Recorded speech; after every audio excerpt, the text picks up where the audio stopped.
Hey everybody, Matt Geary here, and this is my review of The Great War Western Front by Petroglyph.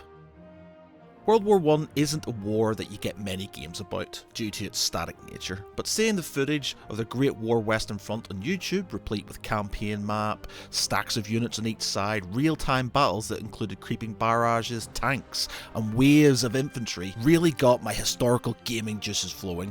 Basically World War I Total War, right? And so I got on Steam for about £34, spent a couple of hours going through the tutorial, readying myself for the epic campaign to come, and completed it in 5 hours and 1 session. To say I was disappointed was an understatement.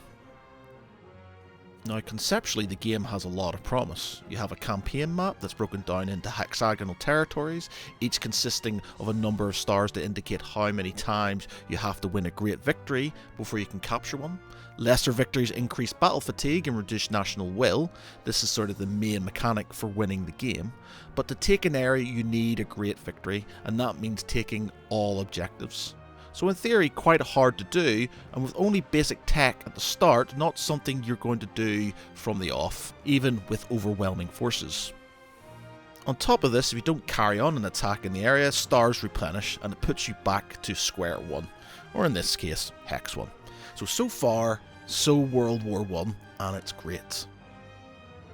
There's an added level of nuance to this as well, to the campaign map and to the battles, in that when you fight, you build trench lines, add machine gun nests and barbed wire, all of which persist throughout the game when you fight in the same area. Also, if you fight in an area for the first time, there may be minimal trench lines or none at all in some cases, and you have to start from scratch, which is a really good idea.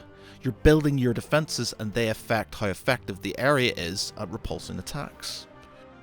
Seeing waves and waves of enemy troops smashing against your trench line, watching the first line fall and then reinforcing them from the reserve lines you've built is enjoyable, and placing artillery in optimal positions as well as having pre-battle bombardments from siege artillery is a great touch to give that feeling of trench warfare.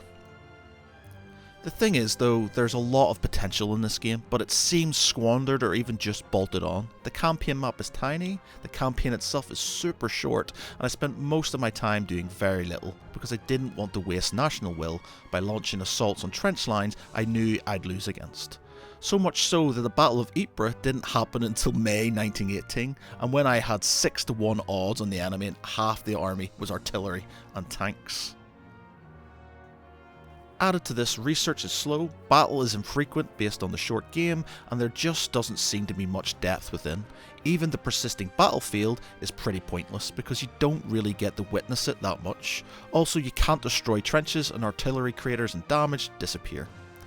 It's quite frustrating, to be honest, because you can see what the game could be, and if you don't mind just multiplayer battles, if you can find one, then it's not bad, but the grander experience has very little to offer, and for me kind of turned me off the whole thing. Which is a shame. Great potential, but it's badly executed, and therefore I can only give it 2.5 out of 5. Agree with me? Disagree with me? Then please leave a comment in the comment section below, and as always, please give us a like, a follow, and a subscribe.